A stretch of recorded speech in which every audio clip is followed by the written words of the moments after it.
Segunda parte de nuestra charla con el ministro de Trabajo de la provincia de Buenos Aires, Oscar Cuartango. Había quedado pendiente esto de el plan Empecemos por Casa, que ha tenido muy buenos resultados, pero decíamos, Oscar, que todavía hay mucha gente que la obligan a estar en negro. Y hablamos de los derechos que uno tiene a defenderse y decir, no, yo quiero estar blanqueado y si ustedes no me dejan, entonces yo puedo denunciar ¿en dónde?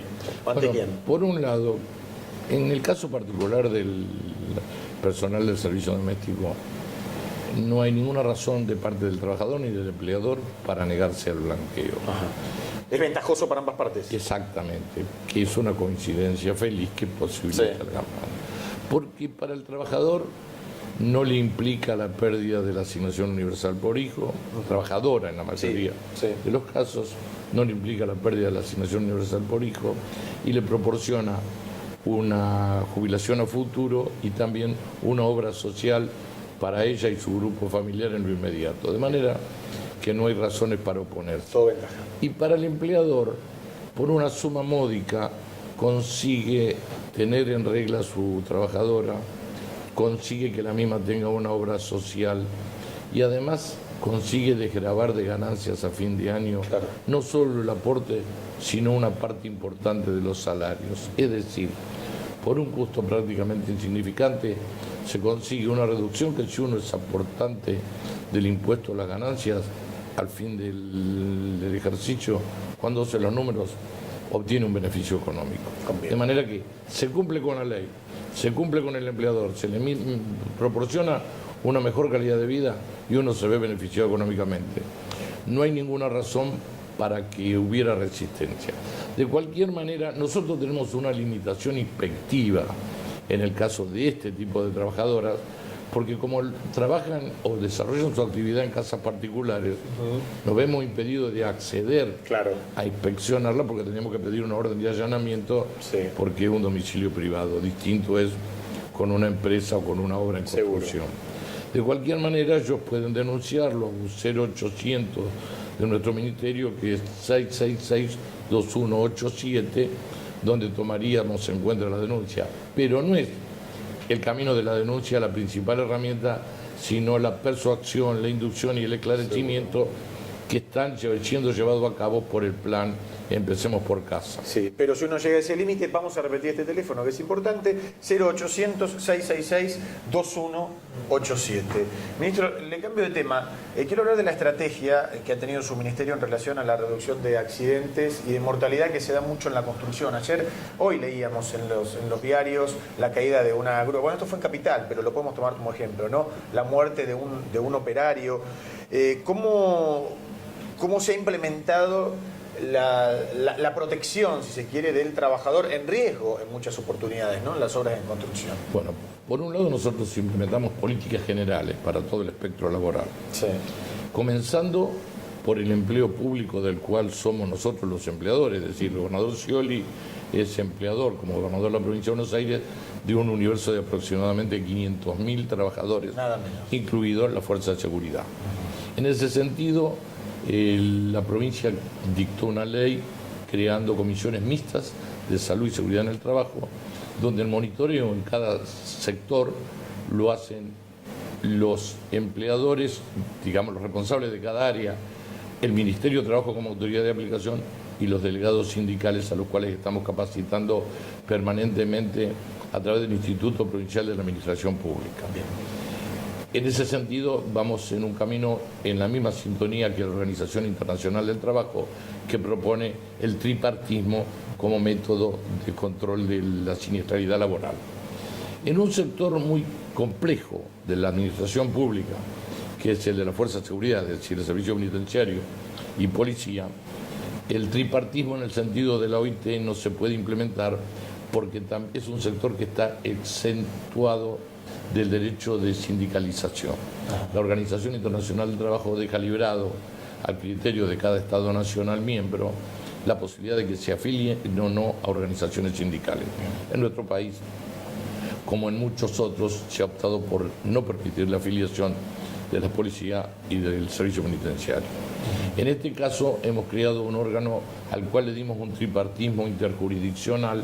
Interviene el Ministerio de Seguridad el Ministerio de Trabajo como autoridad de aplicación y como una coautoridad de aplicación el Ministerio de Salud, que tiene a su cargo la salud de toda la población de la provincia, entre ellos los policías y los servidores del servicio penitenciario.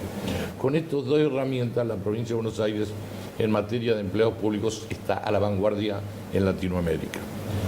Pero no termina ahí la cosa. También se ha sancionado sobre el filo del año pasado una ley que establece el tripartismo, o sea, comisiones mixtas de salud y seguridad en el trabajo para el sector privado, y que estamos trabajando en forma consensuada con las cámaras empresarias y las organizaciones sindicales en la reglamentación de la misma. Con estas tres herramientas, en general, la provincia de Buenos Aires está a la cabeza de toda Latinoamérica en materia de legislación de higiene y seguridad. Bien. No solo nos hemos quedado con la legislación, porque puede haber normas legislativas que no se aplican. Exactamente, en la está práctica, la letra, pero no lo pragmático. Bueno, las encuestas de la Superintendencia de Riesgos de Trabajo muestran el resultado fructífero de esta política, y la siniestralidad laboral durante la primera gestión de 4 años de Daniel Scioli se redujo en casi un 20% y la mortalidad laboral en casi un 30%, lo cual nos indica que vamos en el camino correcto. Sí. Ahora, aparte de estas políticas generales, hemos tomado políticas específicas direccionadas a determinados sectores. El de la construcción es un segmento de alto riesgo, ya por la naturaleza, trabajo en altura, materiales pesados, obras que se están por hacer, que se cambia de piso de una semana para la otra.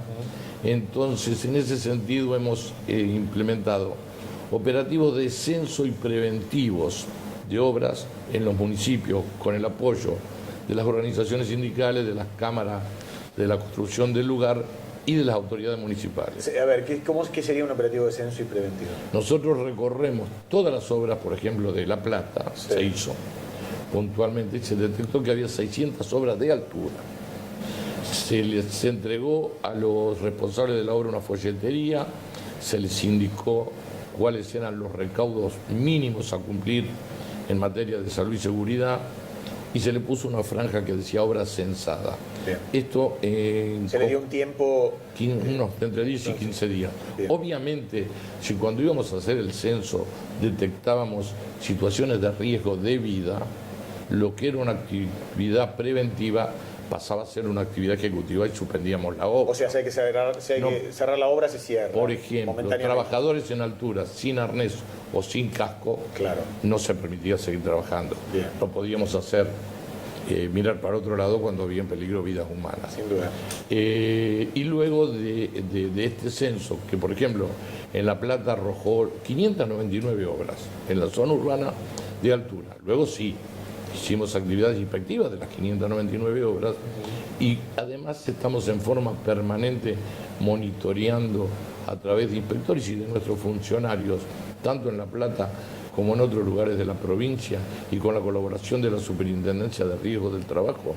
Y cuando a simple vista uno detecta que en altura están trabajando sin arnés y sin casco, o sin uno de esos dos elementos, con un mensaje de texto le mandamos al director de inspecciones para que mande a verificarlo. Lo han hecho. Aquí lo estamos haciendo todos los días. Que ustedes suspendieron 17 obras en construcción en la costa, Mar del Plata, Pinamar, Gesell, en una actividad conjunta con la UOCRA y la Superintendencia de Riesgo de Trabajo. Así 17 es. obras. 17 obras suspendidas. Sí. Es decir, que para llegar a una suspensión de 17 obras se deben haber inspeccionado en más de 100 obras. Sí. Ministro, le propongo hacer la última pausa y después ya adentrarnos en lo que se viene, un mes caliente con el tema docente, que me dé su opinión respecto de lo que va a pasar con el tema de las clases, ¿le parece? Bueno, ya volvemos.